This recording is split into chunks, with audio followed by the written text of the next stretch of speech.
아멘. 우리 하나님 말씀 보겠습니다. 에베소서 5장 21절부터 6장 4절까지 말씀입니다. 에베소서 5장 21절부터 6장 4절까지 말씀 우리 한 절씩 교독하겠습니다.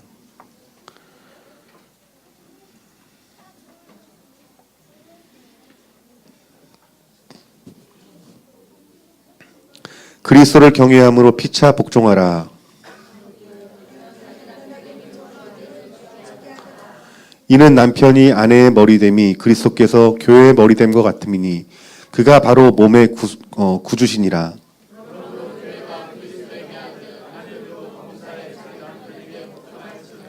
남편들아 아내 사랑하기를 그리스도께서 교회를 사랑하시고 그 교회를 위하여 자신을 주심같이 하라.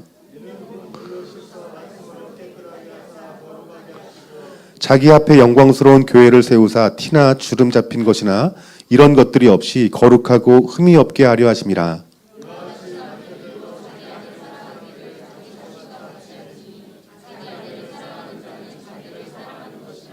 누구든지 언제나 자기 육체를 미워하지 않고 오직 양육하여 보호하기를 그리스도께서 교회에게 함과 같이 하나니. 그러므로 사람이 부모를 떠나 그의 아내와 합하여 그 둘이 한 육체가 될지니. 그러나 너희도 각각 자기의 아내 사랑하기를 자신같이 하고 아내도 자기 남편을 존경하라. 내 아버지와 어머니를 공경하라. 이것이 약속이 있는 첫 계명이니. 함께 봉독합니다. 또 아비들아 너희 자녀를 노엽게 하지 말고 오직 주의 교훈과 훈계로 양육하라. 아멘. 오늘 시간 에베소서 5장 말씀을 통해서 최고의 결혼, 영원한 가정이라는 제목으로 우리 김웅기 목사님 말씀 전하실 때 우리 할렐루야로 인사했으면 좋겠습니다. 할렐루야.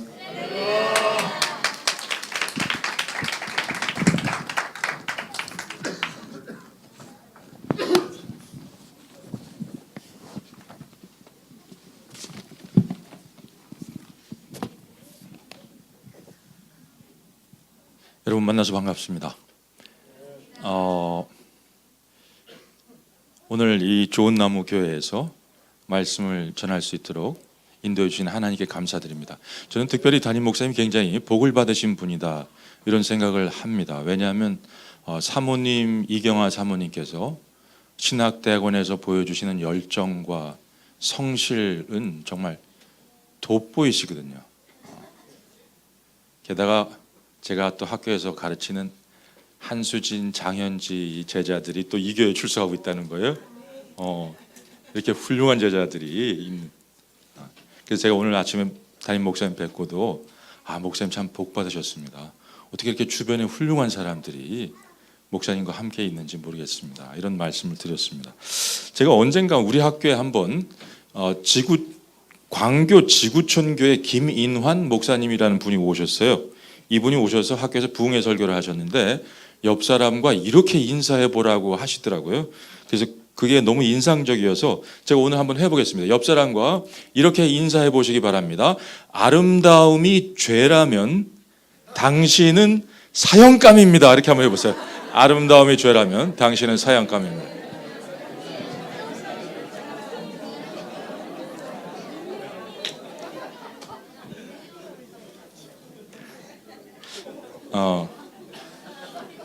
제가 어떤 교회 가가지고 요거 해보시라고 그랬더니까 여전도사님이 두 분이 뒤에 앉으셔가지고 서로 엄청 친하신가 봐요. 아름다움이 죄라면 당신은 무죄입니다.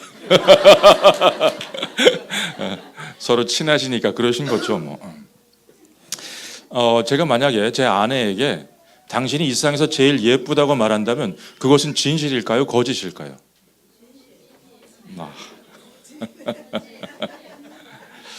저는 뭐 그렇게 생각합니다. 꼭 눈으로 본 대로 말할 필요는 없다.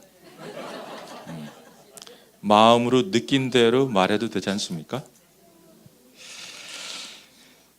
오늘 우리가 이제 에베소서를 통해서 건강한 가정이 어떻게 세워지는가에 대해서 좀 나누고 싶습니다. 그리고 좋은 부모가 어떻게 될 것인가. 사실은 있잖아요. 좋은 부모는 그냥 어떻게 살라고 말하는 사람이라기보다는 그냥 좋은 부모로 살아가는 사람입니다. 어떻게 하면 좋은 부모가 될 것인가? 이 문제를 다룸에 있어서 사실 자녀 양육보다는 부모들 스스로가 어떻게 살아가야 되는가가 좀 중요하다는 생각이 듭니다.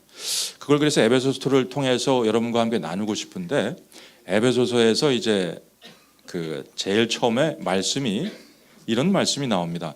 창세 전에 하나님께서 나를 택하셨다는 것입니다. 그런데 사실은 우리는 이 개념이, 이 말씀이 잘 받아들여지지 않는 경향이 있습니다. 왜냐하면 우리는 뭔가 눈에 보이는 것에서 선택하기 때문입니다. 눈에 보이지 않는 상태에서 선택하는 것을 우리는 잘 하지 않습니다.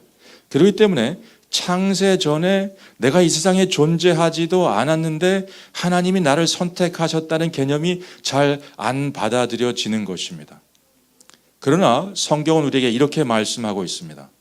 하나님께서 창세 전에, 내가 이 세상에 존재하기도 전에 그냥 하나님의 마음속에 생각으로만 있을 때 이미 선택하셨다는 것입니다. 여러분들은 이미 이 세상에 존재하시기도 전에 하나님의 관심의 대상이었다는 것입니다.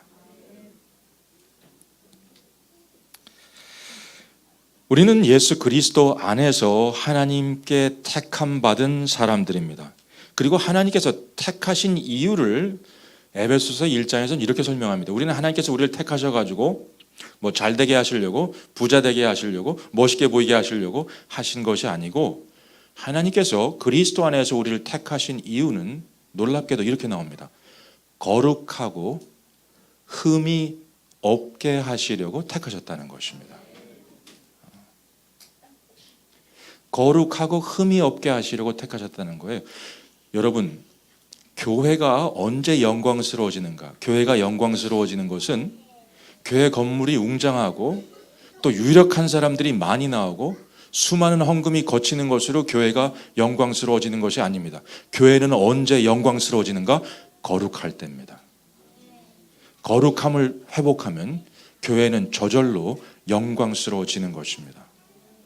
근데 우리는 거룩하고 흠이 없기보다는 하나님의 말씀에 불순종했고 하나님의 분노의 대상이 되고 말았습니다.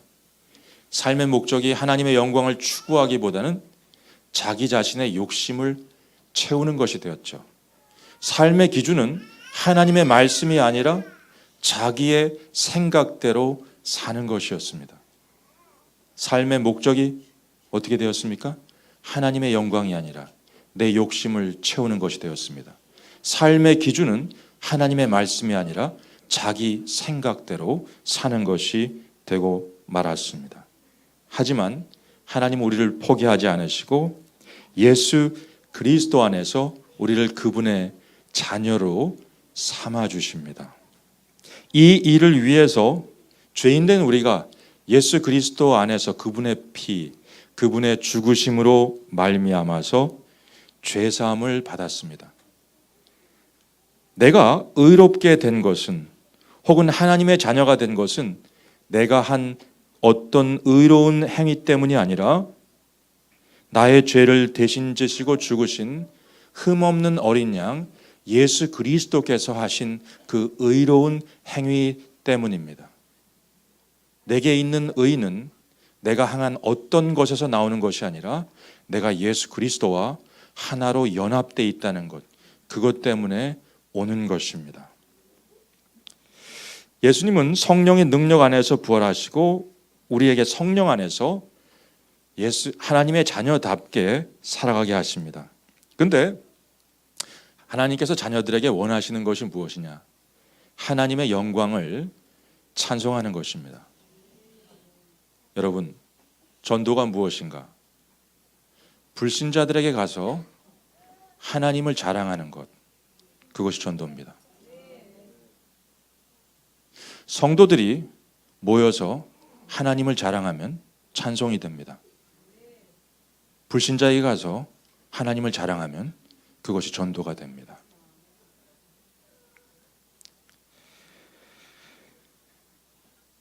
자, 여러분 오늘 이 말씀 앞에서 한번 생각해 보시기 바랍니다. 내가 하나님의 영광을 추구하고 있는가? 아니면 나 자신의 욕심을 채워가는 삶을 살고 있는가? 내 삶의 기준은 하나님의 말씀인가? 아니면 나 자신의 생각인가? 언젠가 한 번은 몽골에서 선교 사역을 하시는 친구 선교사님이 한국에 오셨는데 아침에 식사하자고 그러셔가지고 식사 자리에 식사하게 되었습니다. 식사를 하게 됐는데 선교사님 그 말씀 중에 기억에 남는 게 그거예요. 찬양이 무엇인가? 찬양은 하나님께서 듣고 싶어 하시는 노래를 부르는 것이다. 이렇게 말씀하시더라고요. 찬양이 무엇인가? 하나님께서 듣고 싶어 하시는 노래를 부르는 것이다. 여러분, 설교란 무엇인가? 설교자가 하고 싶은 말을 하는 것도 아니고 청중이 듣고 싶은 말을 하는 것도 아니고 하나님께서 듣고 싶어 하시는 그런 메시지를 전하는 것입니다. 저는 오늘 여러분들이 여러분의 생각보다 하나님의 말씀으로 삶의 기준을 삼으시기를 바랍니다. 자, 여러분 한번 따라해 보시겠습니까? 말씀은 귀하고 귀하고 귀하다. 정말 말씀은 귀하고 귀하고 귀합니다. 사실 에베소서는 교회론을 다루고 있습니다. 그러면서 교회론을 다루면서 가장 핵심은 교회는 예수 그리스도를 머리로 하고 교회는 그리스도의 몸이라고, 그래서 그리스도와 교회는 하나라고 하는 개념을 말씀해 주고 있습니다. 우리가 선택받는 근거, 우리가 죄사함을 받는 근거, 그리고 자녀됨의 근거, 자녀답게 살아야 하고 살 수 있음의 근거, 이건 다 예수 그리스도 안에 있기 때문입니다. 우리가 예수 그리스도와 하나 되어서 한 몸을 이루고 있기 때문입니다. 그런데 예수 그리스도와 교회가 하나 됐는데 이 하나됨을 설명하기 위해서 에베소서에서 가장 중요하게 강조하는 관계가 있는데 그것은 남편과 아내의 관계입니다. 그리스도와 교회의 하나됨을 설명하면서 그것이 교회론의 핵심인 것을 말씀하고 있으면서 그러면서 인간관계 중에서 가장 중요한 것으로 설명하고 있는 것이 뭐냐? 남편과 아내의 관계라고 하는 것입니다. 왜 남편과 아내의 관계를 가장 중요하게 말씀하고 있는가? 여러분 잘 들으셔야 돼요. 가정이 무너지면 교회가 무너집니다. 가정이 살면 교회가 살아납니다. 그리고 교회의 핵은, 가정의 시작은 남편과 아내로부터 시작하는 것입니다. 우리가 가정을 다룰 때 가정이 언제 시작됐다고 보느냐? 남편과 아내가 있고 자녀가 있어야 된다? 아닙니다. 가정의 시작은 그냥 남편과 아내가 존재하면 가정의 시작으로 보는 것입니다. 그래서 교회론을 다루면서 교회가 하나됨을 다루면서 그 교회의 핵이 가정이고 그리고 그 가정의 중심은 남편과 아내이기 때문에 교회의 하나됨을 얘기할 때 남편과 아내의 하나됨을 아주 중요하게 사도 바울은 이 에베소서를 통해서 말씀하고 있습니다. 그러면 남편과 아내는 서로 어떻게 대해야 하는가? 남편과 아내는 서로 그리스도를 경외함으로 피차 복종해야 합니다. 남편과 아내는 서로 그리스도를 경외함으로 피차 복종해야 합니다. 근데 서로 복종하기 위해서 보여주는 마음의 자세가 약간 다릅니다. 남편은 자기의 아내를 희생적으로 사랑하면서 그 복종을 표현하고 아내는 남편에게 순종과 함께 존경함으로 그 복종을 표현해야 합니다. 이렇게 해야 하는 이유는 남편과 아내는 이렇게 지어졌습니다. 잘 들어보세요. 남편은 있죠. 존경받을 때 사랑받는다고 느낍니다. 아내는 사랑받을 때 존중되고 있다고 느낍니다. 남편은 존경받을 때 사랑받는다고 느끼고 아내는 사랑받을 때 존중되고 있다고 느낍니다. 저는 지금까지 아내의 지극한 존경을 받는 남편이 경망스럽게 행동하는 것을 본 적이 없습니다. 그리고 남편의 지극한 사랑을 받는 아내가 표독스럽다고 느껴본 적은 없습니다. 어떤 아내는 이렇게 말할 수 있습니다. 남편을 존경하고 싶은데 존경하기 힘든 사람입니다. 그런 분이 계시다면 전 이렇게 말씀드리겠습니다. 그런 사람은 존경하면 반드시 변화될 겁니다. 왜냐? 그런 분은 가정에서도 존경을 못 받으셨을 거고 밖에서도 별로 존경을 못 받으셨기 때문에 존경을 받으시면 깊은 감동을 느끼시고 반드시 변화될 겁니다. 아내를 사랑하고 싶은데 사랑하기 힘든 사람이라고 말씀하시는 남편이 있습니다. 그런 분은 반드시 아내를 사랑해 주셔야 됩니다. 그분은 가정에서도 사랑받지 못하셨고 밖에서도 사랑받지 못하셨기 때문에 사랑하면 반드시 그 사랑을 깊이 느끼시게 될 것입니다. 교사 세미나 같은데 이제 가보면은 그런 걸 느낍니다. 어떤 걸 느끼냐면 교사 세미나에 오신 분들은 진짜 다 안 와도 되는 분들이에요. 그 세미나 안 들어도 다 열심히 하시는 분들이에요. 진짜 열심히 들으셔야 되는 분들은 안 오셨어요. 여러분, 모범생들은 있잖아요. 모범생들은 책망하셔도 돼요. 걔들은 칭찬을 많이 듣기 때문에 칭찬해도 별로 영향을 받지 않아요. 근데 항상 말썽꾸러기 학생들은 칭찬해 줘야 돼요. 그리고 얘들이 궤도에 올라가면 그때부터 책망하는 거예요. 네, 여러분, 저는 학교에서 그런 걸 많이 느낍니다. 학생들을 정말 바꾸기 위해선 칭찬이 필요한데 없는 칭찬을 할 수는 없잖아요. 가령 애가 너무 그 방을 무질서하게 막 해놓는데 걔를 칭찬해 주려고 야, 오늘 방이 왜 이렇게 깨끗하니 하면 그 아이의 지성을 무시하는 거 아닙니까? 그렇죠? 그래서 있잖아요. 말썽꾸러기들 칭찬하려면 어떻게 되는지 아세요? 그 아이를 진짜 유심히 봐야 돼요. 그러면 칭찬할 게 반드시 보입니다. 저는 요즘 그 청소년들이 그렇다고들 얘기해. 너무 예의가 없고 안 좋은 말을 많이 쓰고 그래서 예전 우리들 같지 않다는 얘기를 많이 듣습니다. 그런데 저는 청소년들을 볼 때마다 무슨 생각이 드냐면 얘들은 예전 세대보다 정말 권위 있는 칭찬과 격려, 축복의 말을 별로 못 듣고 자라는 것 같다. 그런 생각을 많이 해요. 얘들은 정말 칭찬과 격려, 권위 있는 축복의 말을 별로 못 듣고 자라는 것 같다.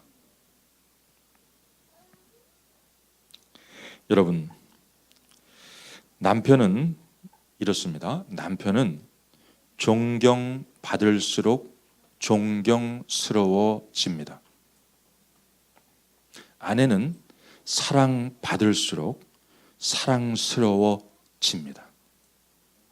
그렇기 때문에 남편이 존경받을 만하지 못하다면 아내의 책임입니다. 아내가 사랑스럽지 않다면 그것은 남편의 책임입니다. 남편과 아내는 하나입니다. 자, 아내는 남편에게 순종해야 합니다. 교회가 그리스도에게 하듯이 범사에 순종해야 합니다. 여기서 남편이 순종할 만한 사람이면 순종하라, 그렇게 하지 않으시고 범사에 순종하라고 말씀하고 있습니다. 그리고 그것이 그리스도를 경외함으로 그렇게 하라고 말씀하고 있습니다. 자, 오늘 제가 얘기하려고 전달해 드리려고 하는 가장 핵심은 이것입니다. 우리 모두는, 남편과 아내 모두는, 자, 이것만 들으시면 오늘 그냥 메시지의 핵심을 다 들으신 거이기 때문에 다른 건 약간 놓치셔도 상관없어요. 자, 우리 모두는 실제로는 그리스도가 남편이십니다. 그리고 우리는 그리스도의 신부입니다. 우리는 그리스도를 경외함으로 복종해야 합니다. 아내가 남편에게 순종하면서 존경을 보이는 것은 그 아내가 그리스도의 정결한 신부로 살아가는 방식입니다.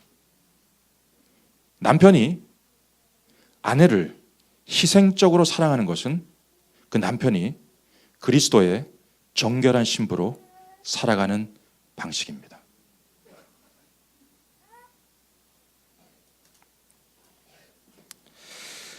우리가 주 안에서 남편에게 복종해야 하기 때문에 남편이 말씀에 어긋나는 것을 요구한다고 해도 순종하는 것을 의미하는 것은 아닙니다. 에베소서에서 계속 강조하는 것은 가정의 주인은, 교회의 머리는 그리스도시라는 것입니다. 그렇지만 우리는 이 말씀에 순종해야 합니다.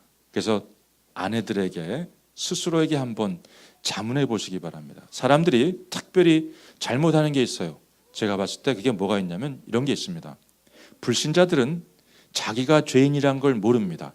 회개하지 않아요. 왜 그러느냐? 말씀을 모르기 때문이죠. 말씀에 비추어서 자기 자신을 안 보니까 자기 생각대로만 살아가고 자기 생각이 삶의 기준이니까 자기가 죄인인 걸 모르는 거죠. 근데 이 불신자들에게 말씀이 들어가게 되면 그 말씀을 비추어 보면 자기 자신이 죄인이라는 것을 알게 됩니다. 그래서 회개하게 되죠. 근데 왜 나는 말씀을 알고 있는 신자인데도 불구하고 잘 죄를 회개하지 않을까? 그 이유는 무엇인지 아십니까? 말씀을 가지고 나를 비춰보는 게 아니라 다른 사람을 비춰보기 때문입니다. 남편들의 문제가 뭔지 아십니까? 내가 희생적으로 아내를 사랑하는가를 돌아보지 않고 왜 아내가 나에게 순종하지 않는가를 물어봅니다. 왜? 말씀이란 거울을 자기에게 비추지 않고 남에게 비추니까. 아내는 남편에게 왜 희생적으로 사랑하지 않냐고 물어봅니다. 왜 그렇게 물어봅니까? 말씀을 가지고 자기를 비춰보지 않고 말씀으로 남편을 비추니까. 여러분, 그래서 그 말씀을 가지고 아내들은 자기를 비춰보시기 바랍니다. 남편은 아내를 사랑해야 됩니다. 그리스도께서 교회를 위해서 자기 자신을 내어주셨듯이 자신을 내어준다고 하는 것은 아내를 위해서 시간을 내주는 것이 아깝지 않은 것입니다. 아내가 도움을 요청할 때 들어주는 것입니다. 내가 필요한 것보다 아내에게 필요한 걸 더 먼저 생각하는 것입니다. 희생적으로 사랑한다고 하는 것은 내가 가지고 있는 모든 것을 기꺼이 아내를 위해서 쓸 수 있는 것을 의미하는 것입니다. 담임 목사님, 제가 오늘 아침에 뵈면서 저랑 몇 가지 연결되는 점이 있으시다는 걸 발견했습니다. 어떤 점을 발견했냐면 제가 교회 상계제일교회, 제가 상계동에 꽤 오래 살고 있는데 상계제일교회 출석했거든요. 상계제일교회 저랑 아주 친한 동생이 한 명이 있었는데 조장현 목사님이라고 계셨어요. 근데 이 조장현 목사님이 담임 목사님과 졸업 동기시라고. 이렇게 네트워크가 또 연결되네요. 사실 저는 결혼을 상계제일교회에서 신앙생활했고, 상계제일교회에서 세례받았고, 상계제일교회에서 결혼했고, 결혼한 사람도 상계제일교회 다니던 청년이었습니다. 청년 시절에 지금의 제 아내는 저를 좋아하지 않았습니다. 그래서 만나자, 사귀자 이런 얘기를 항상 거절했습니다. 그러면 저는 거절당하고 그 아픈 마음을 치유하기 위해서 항상 기도를 드렸습니다. 그 아픈 마음을 치유하기 위해서 기도를 드렸어요. 그리고 기도를 하고 나면 어디서 그런 믿음이 생기는지 모르겠는데 청년 예배를 마치고 돌아가는 아내에게 이런 말을 들려주곤 했습니다. 당신은 반드시 나를 좋아하게 돼 있다.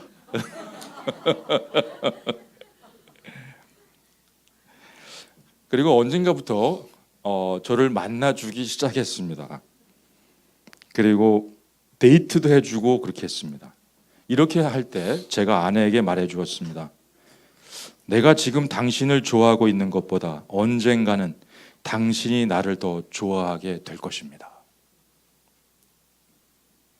내가 지금 당신을 좋아하고 있는 것보다 언젠가는 당신이 나를 더 좋아하게 될 것입니다.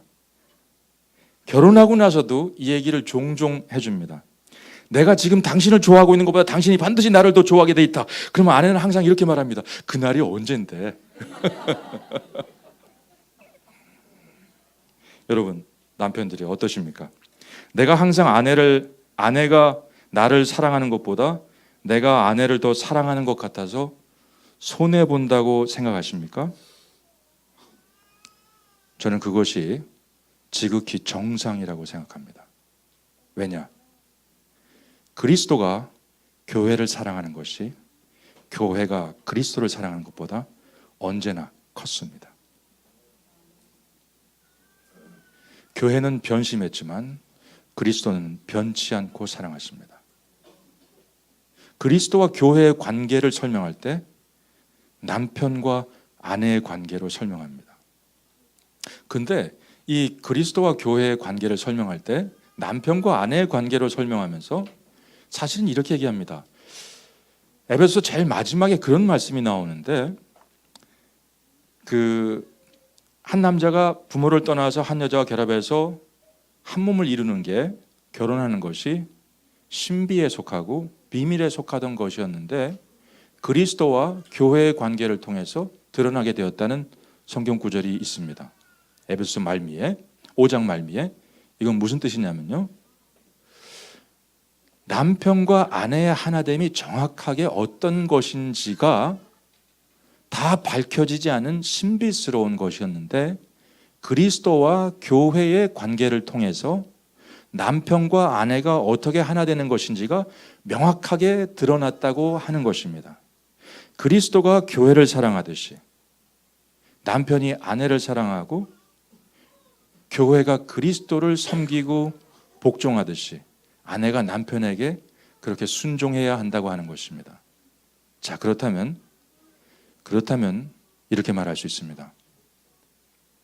이 세상에서 제일 사랑하는 관계는 첫째는 그리스도와 나입니다. 두 번째, 이 세상에서 제일 사랑하는 관계는 나와 배우자입니다.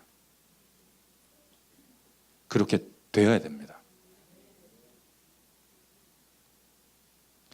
그리스도와 교회의 관계를 설명하면서 다른 수많은 관계들이 존재할 수 있습니다.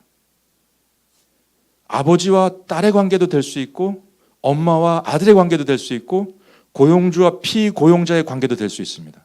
그러나 하나님 보시기에 그리스도와 교회의 관계를 설명하는 가장 적절한, 가장 유사한 인간관계는 남편과 아내의 관계였던 것입니다. 그럼 여러분들은 여러분 가운데 이런 고민을 갖고 있는 분들이 있을 겁니다.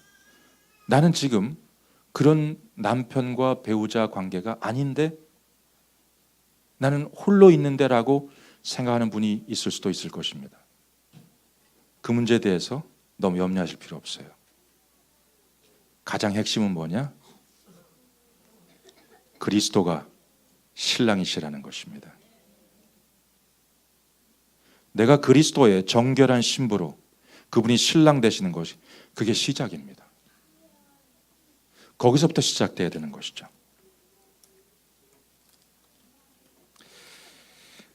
자, 여러분 5가지 사랑의 언어라는 게 있는데 혹시 그거 들어보셨는지 모르겠습니다. 5가지 사랑의 언어. 5가지 사랑의 언어가 뭐냐면 봉사, 함께 해주는 시간, 그 다음에 인정해주는 말, 그 다음에 스킨십, 선물 이런 게 5가지 사랑의 언어입니다. 사람마다 사랑의 언어가 다르다고 그럽니다. 그래서 어떤 사람은 인정해주는 말을 할 때 사랑을 느끼고 어떤 사람은 스킨십을 해줄 때 사랑을 느끼고, 어떤 사람은 함께 해주는 시간에서 사랑을 느끼고, 어떤 사람은 봉사해줄 때 사랑을 느끼고, 그 사랑의 언어가 다 다르다는 거예요. 여러분, 제가 한번 여쭤볼게요. 여러분은 어떻게 해줄 때 사랑받는다고 느끼셔요? 다른 사람이 나를 인정해주는 말을 할 때, 나를 위해서 봉사해줄 때, 나와 함께 해줄 때, 선물을 줄 때, 스킨십을 해줄 때 어떤 겁니까? 사람마다 그 사랑의 언어가 다 다르답니다. 그래서 다른 사람을 사랑해 주려거든 그 사람이 좋아하는 사랑을 느끼는 사랑의 언어를 해주라는 이야기가 있습니다. 여러분, 제가 이제 부모로서 자녀 교육에 대해서 잠깐 얘기하는 걸로 주제를 넘기려고 하는데, 제가 이 사랑의 언어를 생각하면서 제일 회개했던 것이 하나 있어서 잠깐 말씀드리고 싶습니다. 여러분 한번 여쭤볼게요. 여러분은 어떨 때 사랑을 느끼세요? 인정해 주는 말, 그 다음에 선물 받을 때, 함께 해주는 시간, 누군가 봉사해 줄 때, 스킨십 해줄 때 어떨 때 사랑을 느끼세요? 이제 또 물어봅니다. 여러분의 배우자의 사랑의 언어는 무엇인가요? 배우자는 어떻게 해줄 때 사랑받는다고 느끼시나요? 그리고 제가 정말 회개했던 건 이겁니다. 여러분에게 또 물어볼게요. 여러분은 아버지의 사랑의 언어를 아세요? 여러분의 아버지는 어떻게 해드릴 때 사랑받는다고 느끼세요? 여러분의 어머니는 어떻게 해드릴 때 사랑받는다고 느끼세요? 제가 정말 이 질문을 하고서 상당히 회개했습니다. 나는 나의 사랑의 언어도 알고 있고, 나의 배우자의 사랑의 언어도 알려고 노력했고, 물어봤고, 그 언어를 써주려고 노력했습니다. 근데 아무리 곰곰이 생각해봐도 나는 아버지의 사랑의 언어를 모르는 거예요. 어머니의 사랑의 언어를 몰라요. 우리가 성경 말씀 보면 부모를 공경해야 된다고 나오고 있습니다. 자녀 교육의 핵심은 제가 이렇게 말씀드리고 있어요. 성경의 10계명 가운데서 이 계명을 지키면 잘되고 장수하리라는 조건이 붙은 계명은 딱 요거 하나입니다. 성경의 10계명 가운데에서 이 계명을 지키면 너가 땅에서 잘되고 장수하리라고 말씀하고 있는 조건이 붙어 있는 계명은 이거밖에 없어요. 그래서 부모를 공경하면 자녀가 땅에서 잘되고 장수합니다. 저는 그래서 자녀들에게 이런 얘기를 해줍니다. 야, 너 땅에서 잘되고 장수하려면 엄마 아빠 말씀 잘 들어야 되는 거야. 이런 얘기를 해줍니다. 근데 있잖아요, 어떤 애들이 행복한 줄 아세요? 말씀에 따라서 공경하고 싶은데 공경이 안 되는 게 아니고 그냥 너무 공경하고 싶은, 존경하고 싶은 부모를 가진 애들은 얼마나 행복합니까? 그래서 여러분 이렇게 말씀드릴게요. 여러분의 자녀가 잘되고 장수하길 원하세요? 그러면 이렇게 하세요. 자녀들이 존경할 만한 부모가 되세요. 근데 이런 게 있습니다.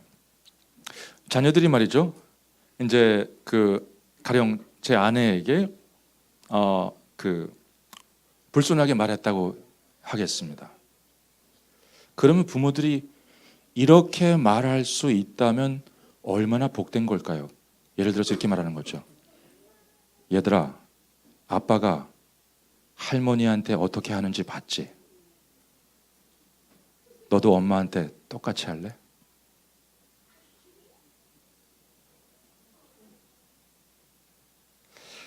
자녀에게 부모를 공경하라고 말하지 말고 그냥 공경하고픈 부모가 되는 것, 그것이 자녀가 이 땅에서 잘되고 장수하게 하는 비결입니다. 그런데 언제 부모가 공경하고 싶어지느냐? 언제 존경스러운 부모가 되느냐? 그리스도와 교회의 모습을 삶으로 보여줄 때입니다. 남편이 아내를 희생적으로 사랑하고 아내가 남편을 그 권위를 존중하고 인정해주고 순종할 때 그 아름다운 남편과 아내의 모습을 보면서 얘들은 교회가 그리스도가 머릿속에만 있는 관념이 아니라 이건 실제구나 라고 하는 것을 보게 되는 것입니다.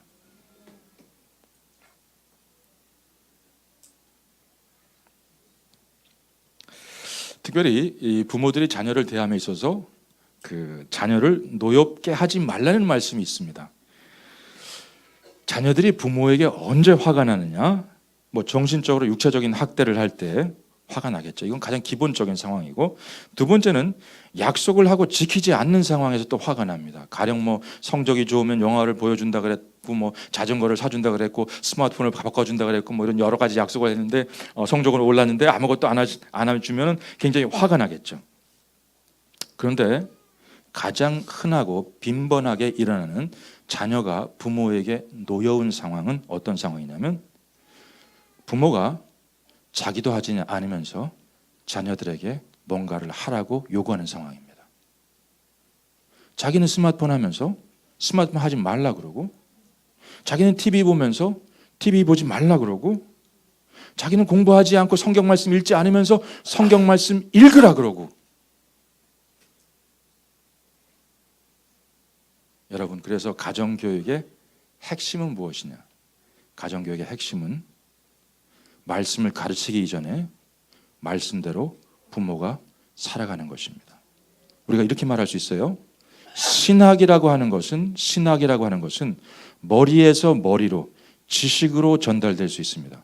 그러나 신앙이라고 하는 것은 그대로 살아내는 사람들의 삶을 보며 마음에 울림이 생길 때에 비로소 전수되는 것입니다. 그러니까 말로만 가르치면 애들이 머리는 큰데 마음은 텅 빈 그런 아이들이 되는 거죠. 그리고 애들이 성인이 되면 교회를 떠나게 되는 것입니다. 부모들은 자녀들을 노엽게 하지 말아야 됩니다. 말로만이 아니라 행동으로 보여주면서 그들을 가르쳐야 됩니다. 여러분, 부모들은 흔히 잔소리로 자녀를 가르칩니다. 잔소리가 뭐냐? 생각나는 대로 하고 싶은 대로 말하면 잔소리입니다. 근데 자녀를 노엽게 하지 말고 어떻게 가르치라 그랬냐면 주의 교양과 훈계로 가르치라고 말씀하고 있습니다. 여러분들은 자녀들에게 뭔가를 말씀하실 때 생각나는 대로 하고 싶은 대로 말씀하십니까? 그럼 잔소리예요. 근데 여러분들은 자녀들을 위해서 기도하셔요? 그러면서 간절히 기도하고 기도하면서 생각나는 말을 하셔요? 주님께서 주시는 말씀을 하셔요? 그럼 주의 교양과 훈계로 키우는 것이 됩니다.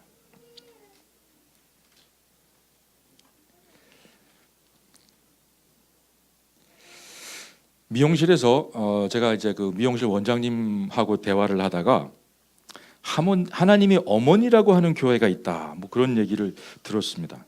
알고 봤더니 하나님이 어머니라는 것이 아니라 이 교주가 여자인데 하나님이라고 하는 이단이었습니다. 그 이단들이 와가지고 굉장히 이 원장님께 전도를 열심히 하나 봐요. 기도하면서 제가 전도하는 분 가운데 한 분인데 그런 얘기를 듣고서 이런 얘기를 드렸습니다. 이단 교주들의 특징이 있습니다. 이단 교주들의 특징이 있습니다. 이분들은 첫째, 언젠가 다 죽습니다. 둘째, 이단 교주 가운데는 건강하게 가정을 꾸리고 사는 사람이 거의 없습니다. 교주가 그렇기 때문에 잘못된 거 믿으면 가정이 파괴됩니다. 그러나 성경대로 그리스도를 알고 말씀대로 살면 가정이 세워집니다.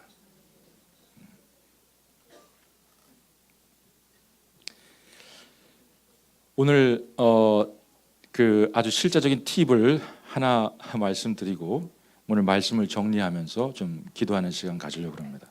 여러분 부부싸움 좀 하시는 편이시죠? 저도 뭐 부부싸움이 없다고는 할 수 없습니다. 안 하려고 노력은 하지만 부부싸움은 있습니다. 그리고 이 부부싸움은 전 그렇게 생각합니다. 주님이 다시 오실 때까지 인간은 죄성이 있기 때문에 부부싸움은 끝날 수가 없다라고 확신하고 있습니다. 근데 부부싸움이 시작되긴 해도 부부싸움을 훈훈하게 끝낼 수는 있다는 것을 발견했습니다. 부부싸움을 어떻게 훈훈하게 끝내는가? 부부싸움은 대개 이렇게 시작되거든요.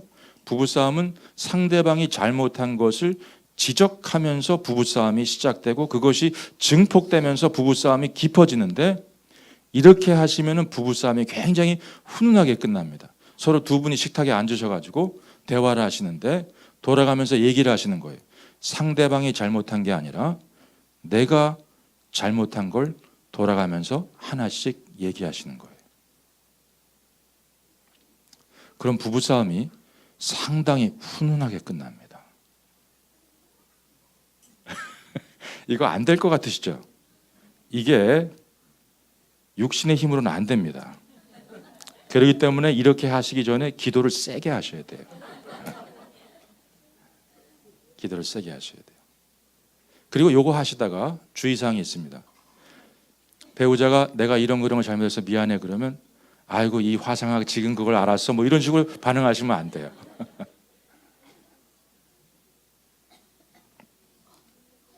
여러분, 제가 오늘 여러분들에게 말씀드리려고 하는 또 실천적인 면에서의 핵심은 이것입니다. 여러분, 말씀은 귀하고 귀하고 귀합니다. 그 말씀을 가지고 남을 비춰보지 마시고 나를 비춰보십시오. 거기서부터 시작하셔야 돼요. 아내가 왜 나를 존경해 주지 않는가라고 묻지 말고 내가 아내를 희생적으로 사랑하고 있는가를 물으세요. 남편이 나를 왜 사랑해 주지 않는가라고 묻지 말고 내가 남편을 존중하고 있는가를 물으셔야 돼요. 오늘 에베소서는 교회론을 다루고 있습니다. 교회의 머리는 그리스도시고 교회는 그분의 몸입니다. 그렇게 하나입니다. 지구상의 모든 교회는 하나입니다. 지구상의 모든 교회는 하나이며 그 교회의 머리는 그리스도이십니다. 교회는 그분의 몸입니다. 이와 같은 교회와 그리스도의 하나됨을 보여주는 가장 중요한 인간 관계는 남편과 아내의 관계입니다. 이 그리스도와 교회의 관계는 여러분 이렇게 생각하시기 바랍니다. 남편과 아내의 관계가 좋다는 것만으로도 자녀를 신앙으로 양육할 수 있으며 남편과 아내의 관계가 좋다는 것만으로도 불신자에게 전도가 된다는 걸 잊지 마세요. 남편과 아내의 관계가 좋은 것만으로도 자녀가 양육이 되며 남편과 아내의 관계가 좋다는 것만으로도 불신자에게 전도가 된다는 것을 잊지 마시기 바랍니다. 바로 그것이 교회의 핵인 가정을 세우는 관계이고 바로 거기서부터 교회가 시작되는 것입니다. 사실 어떤 면에서 본다면 부모와 자녀의 관계는 어떤 것을 보여주느냐? 부모가 희생적으로 자녀를 사랑하면서 그리스도가 교회에게 하시는 대로 하는 거예요. 자녀는 말이죠. 교회가 그리스도에게 하듯이 부모님의 말씀에 순종하고 복종하면서 자신의 그리스도를 향한 사랑을 보여주는 것입니다. 그런 면에서 이렇게 말할 수가 있어요. 사실은 희생적인 사랑과 순종을 동반하는 존경은 사실은 가정만이 아니라 모든 인간관계의 기초입니다. 그리고 있잖아요. 왜 자녀들이 부모를 공경하면 세상에서 잘 되는가? 그 이유는 이겁니다. 가정에서 인간관계의 기본을 들은 게 아니라 듣기도 했고 눈으로 봤기 때문에 얘들은 나가서 그렇게 살 겁니다. 걔들은 밖에 나가서 리더가 되면 희생적으로 사랑할 거고, 어떤 팀의 구성원이 되면 권위를 가진 사람에게 순종하면서 존경을 표현할 겁니다. 걔들이 세상에 나가서 그렇게 살면 걔들은 반드시 잘 될 겁니다. 이 희생적 사랑과 순종을 동반하는 존경의 관계, 그것은 자녀들에게 이어져야 됩니다. 부모는 희생적으로 사랑하고 자녀는 부모님의 말씀에 존경하면서 순종하는 관계가 돼야 합니다. 이것을 통해서 결국 달성하려고 하는 것이 무엇인가? 이것을 통해서 달성하려고 하는 결국은 이것입니다. 우리 모두가 그리스도의 정결한 신부가 되는 방식이 이와 같기 때문입니다. 이렇게 살아감을 통해서 우리가 결국 되는 것은 무엇인가? 예수 그리스도의 정결한 신부로 준비되어지는 것입니다. 그래서 오늘 이제 말씀을 생각하면서 기도해 볼까요? 내가 정말 희생적으로 사랑하고 있을까? 내가 정말 순종을 동반한 존경을 보이고 있을까? 나는 지금까지 말씀을 가지고 다른 사람을 비추어 보았지 나를 비추어 보았나? 혹시 그런 관계 속에 있지 않는 분이라고 할지라도 또 질문해 보시기 바랍니다. 내가 내 생각대로 살아가고 있는가? 그리스도의 말씀이 나의 주인이 되어서 내가 그리스도의 정결한 신부로 되어가고 있는가? 모든 말씀의 결국은 그리스도의 정결한 신부가 되는 것이며, 이 결혼을 통해서 영원한 가정, 영원한 천국이 이어질 겁니다. 그러므로 우리 말씀을 생각하면서 자기 자신을 돌아보고 기도하는 시간을 갖도록 하겠습니다. 기도하겠습니다. 주님 참으로 감사합니다. 우리가 오늘 이렇게 또 말씀을 생각하고 돌아보면서 나아가게 하시는 것을 참으로 감사합니다. 주님, 이 말씀은 귀하고 귀합니다. 주님, 이 말씀 붙들고 살아갈 수 있도록 도와주시기를 간절히 소원합니다. 주님, 우리는 우리의 삶의 목적이 하나님의 영광이 되기보다는 자기 자신의 욕심을 채우는 것이 될 적이 많았습니다.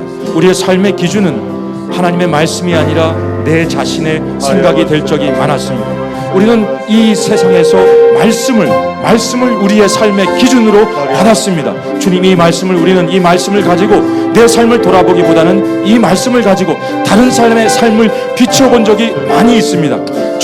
그러나 주님, 이 말씀은 주님께서 나의 삶을 비춰보라고 주신 말씀입니다. 주님, 그러므로 이 말씀을 가지고 내 삶을 비춰볼 수 있도록 도와주시고, 가정에 돌아가서 이 말씀에 비추어서 자녀들이 왜 그렇게 살아가지 않느냐고 꾸중하는 것이 아니라 이 말씀에 비추어서 내가 부모답게 살아가고 있는가, 내가 아버지답게 살아가고 있는가, 내가 어머니답게 살아가고 있는가 비추어볼 수 있도록 주님 은혜를 베풀어 주시기를 간절히 소원합니다. 주님, 이 말씀을 가지고 다른 사람을 비난하는 도구로 삼지 않고 이 귀한 말씀, 생명의 말씀을 가지고 다른 사람을 죽이는 도구로 삼지 않고 이 말씀을 가지고 내 삶을 돌아보고 생명의 말씀이 될 수 있도록 주님께서 은혜를 베풀어 주시기를 간절히 소원합니다. 주님, 그러므로 이 세상, 말씀을 떠나 있는 이 세상에 말씀으로 세워지는 가정이 어떤 가정인지를 우리가 말로만이 아니라 실제로 행동으로, 삶으로 보일 수 있도록 도와주시기를 간절히 소원합니다. 주님께서 은혜를 베풀어 주시고 축복해 주시기를 간절히 소원합니다. 우리 시간 다시 한번 이 시간 기도했으면 좋겠습니다. 이 시간 우리 말씀 붙들고 다시 한번 기도할 때, 하나님, 우리 가정을 오늘 이 말씀을 통하여서 새롭게 되어지는 가정이 되게 해달라고 이 시간 간절한 마음으로 기도했으면 좋겠습니다. 하나님, 우리 입술 가운데 속에서 우리의 생각의 말이 아닌 그 칭찬과 격려의 말들을 통하여서 우리의 부모가, 우리의 자녀들이 영을 살리는 그런 귀한 역사가 나타나게 해주시고, 또한 우리가 예수 그리스도의 정결한 신부가 되어짐으로 말미암아서 존경받는 부모가 되게 해주시고, 특별히 우리가 말씀대로 살아갈 수 있는 아비와 어미가 되게 해달라고 이 시간 기도했으면 좋겠습니다. 모든 세대 가운데 속에서 그들이 받기 원하는 그 사랑의 언어를 우리가 실제로 행함으로 말미암아서 우리 그리스도의 그 사랑이 온 가정을 덮게 하여 주시고, 하나님 우리 가정을 통하여서 먼저 하나님 말씀으로 반석이 된 하나님의 나라가 되어서 우리가 땅을 밟는 곳마다, 그것이 학교건 직장이건 이 나라 이 민족 구석구석이건 하나님 나라 되어지는 놀라운 역사 나타나게 하시사, 주님 다시 오실 때 열방 가운데 하나님 나라 세울 수 있는 우리 민족의 교회와 가정과 성도가 될 수 있도록 이 시간 간절한 마음으로 다시 한번 우리 주님 이름 부르짖고 다 같이 기도하겠습니다. 주여, 사랑과 은혜가 많으신 아버지 하나님 은혜를 감사합니다. 하나님 오늘 이 시간 말씀이 하나님 우리의 심령 가운데 뿌려지기를 하나님 간절히 원합니다.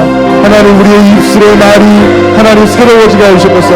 예수 그리스도의 보혈의 피로 정결케 하여 주시고, 하나님 우리의 저주의 말이 아니라 우리의 생각의 말이 아니라 우리 주의 말씀으로 칭찬과 격려 가운데 속에서 영혼들을 살리는 말씀들이 우리의 권세가 되게 하시옵소서. 아버지 우리의 권세가 되게 해주셔서 뿐만 아니라 아버지 사랑하는 우리 부모님의 세대 가운데 속에서 아버지 우리 예수님을 모르고 아버지 살아온 가운데 속에서 나는 그 저주의 말과 아버지 주님을 떠난 말들이 우리 심령을 아버지 아프게 하고 병들게 하고 하나님 우리 치유 못하게 하는 그 상황이 있다 할지라도 우리 주님께서 아버지 우리 부모님들의 마음을 예수님의 보혈의 피로 깨끗하게 치워주시고 회복시켜주심으로 말미암아 다시 한번 아버지 우리가 깨끗하여 주 주의 심령으로 사랑하는 자녀들의 세대 가운데 속에서 아버지 그들에게 부드러운 말들과 사랑의 언어를 통하여서 또한 예수 그리스도가 우리를 사랑하는 같이 그 이성적인 사랑이 우리가 회복되어짐으로 말미암아 자녀들에게 주의 사랑이 흘러갈 수 있도록 하나님 역사해 주셔서 하나님 우리 안에 있는 모든 약한 저주와 아버지 결박들이 끊어지고 다시 한번 주의 말씀으로 아버지 온전한 주님에게 사랑하게 세력을 주니사오니 하나님 우리 시간 사람 한 사람을 주님 만져주시되 아버지 우리 이 시간을 주의 보혈의 피로 아버지를 새롭게 해주셔서 주의 우리를 새롭게 하시옵소서. 성령이 오늘 이 시간을 우리를 새롭게 하여 주셔서 아버지 우리를 변화시켜 주시옵소서. 우리 다시 한번 마지막으로 이 시간 기도할 때 여러분 우리 부모의 세대들이 우리 복음을 알지 못하고 예수님을 알지 못함으로 말미암아 그의 우리 자녀들인 우리들이 얼마나 많은 상처를 받았는지 모릅니다. 우리가 참된 그 부모의 사랑을 모르고 하나님의 사랑을 모르는 그 부모님의 밑에서 우리가 자랐기 때문에 여러분 우리 안에서 그 부모로부터 온 하나님을 떠난 그런 마음과 생각들과 그 말씀 밖에 벗어난 우리의 말들과 행동들을 통하여서 자녀들의 마음을 아프게 할 때가 있고 또한 그들에게 상처를 줄 때가 있었던 것 같아요. 하나님 우리 이 자리에 앉아있는 우리의 심령들 우리가 예수님을 만난 부모로부터 그리스도의 사랑을 배우지 못했지만 본을 받지 못했지만 아버지 우리가 예수 그리스도를 통하여 우리가 새로워진 줄 믿습니다. 우리 안에 과거의 상처와 우리의 쓴뿌리를 예수님의 십자가에 못 박고 내가 이제 그리스도의 사랑을 통하여서 부모의 사랑이 무엇인지 깨달았으니 하나님 나를 통하여서 하나님 사랑하는 자녀들에게 그리스도의 사랑을 증거할 수 있는 우리 부모가 될 수 있도록 이 시간 간절한 마음으로 기도했으면 좋겠습니다. 그래서 하나님 내 부모와 다시 한번 사랑의 관계가 회복이 되어지고 내 자녀와 그 사랑의 관계가 회복이 되어짐으로 말미암아 참된 예수 그리스도의 그 십자가의 사랑의 능력이 오늘 나와 부모님의 관계에서 나와 자녀의 관계 속에서 새로워지게 하여 주시옵소서. 우리 시간 다 같이 다시 한번 우리 주님 이름 부르짖어 기도합시다. 주여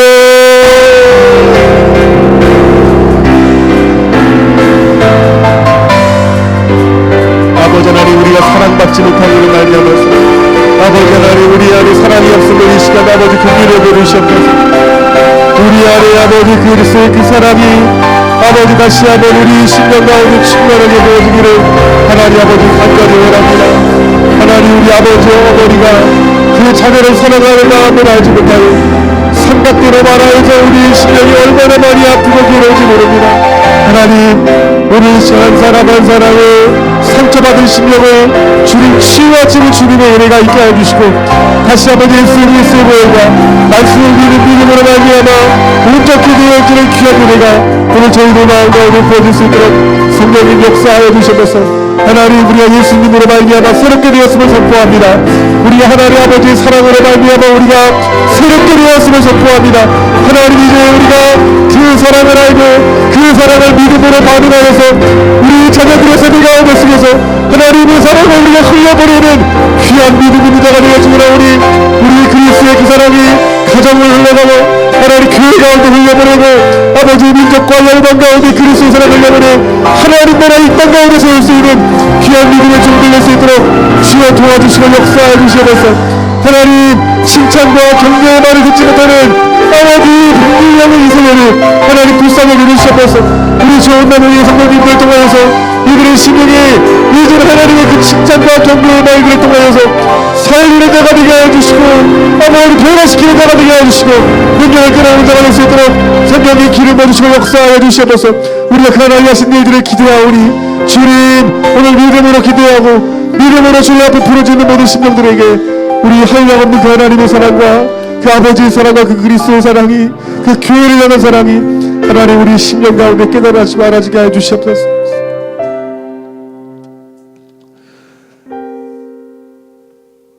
우리가 예수 그리스도의 그 십자가의 사랑을 우리가 알고 체험할 때 하나님, 우리가 받았던 모든 그 상처와 절망과 그 쓴뿌리들은 성령의 불로 소멸되어지는 줄 믿습니다. 하나님, 우리 안에 다시 한번 그 아버지 하나님의 사랑을 아는 자가 되었으니 우리가 머리로만 아는 자가 아니라 이제는 사랑하고 용서할 수 있는 그 예수 그리스도의 그 십자가의 그 사랑의 마음이 오늘 한 심령 한 심령에게 부어지게 하여 주시옵소서.